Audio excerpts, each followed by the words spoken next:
Hello everyone, it's Yolanda with Waysa coming at you from the park. Yes, excuse my dress and my hair. I'm out here exercising and it's hot. So let's go on with today's, all these bugs. Well, let's go on with today's celibacy question. The question of today is, or of this week is, are you being pleased or are you being teased?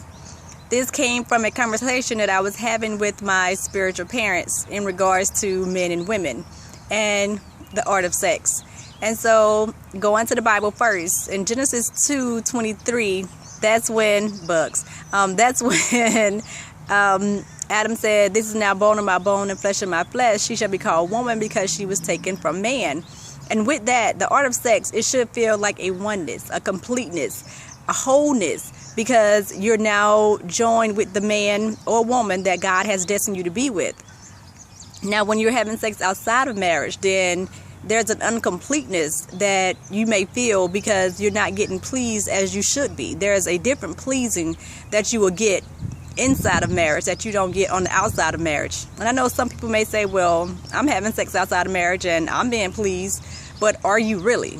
Because once you understand what God created sex to be, that pleasure between that man and that woman, then it's a whole different feeling. And no, I'm not married, and no, I haven't been married, but I have people that surrounds me that are married, and they say all the time, like, the feeling of sex before marriage and the feeling of sex inside of marriage is totally different, especially when it's the one that God put together, the one that God created just for you. And even in regards to that word, that word, orgasm, a lot of females that I've talked to, in the single life, some of them don't even know what it is, and some of them say they never had the experience of an orgasm. If they have to come to you and question, what it should feel like, that means you haven't had one.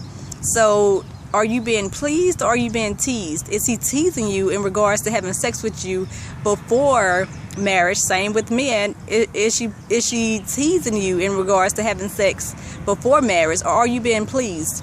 That fulfillment, that full pleasing will happen once you actually get married. So that's my take on, are you being pleased or are you being teased? Until next time, this is Yola with Waysa screaming, what are you screaming about?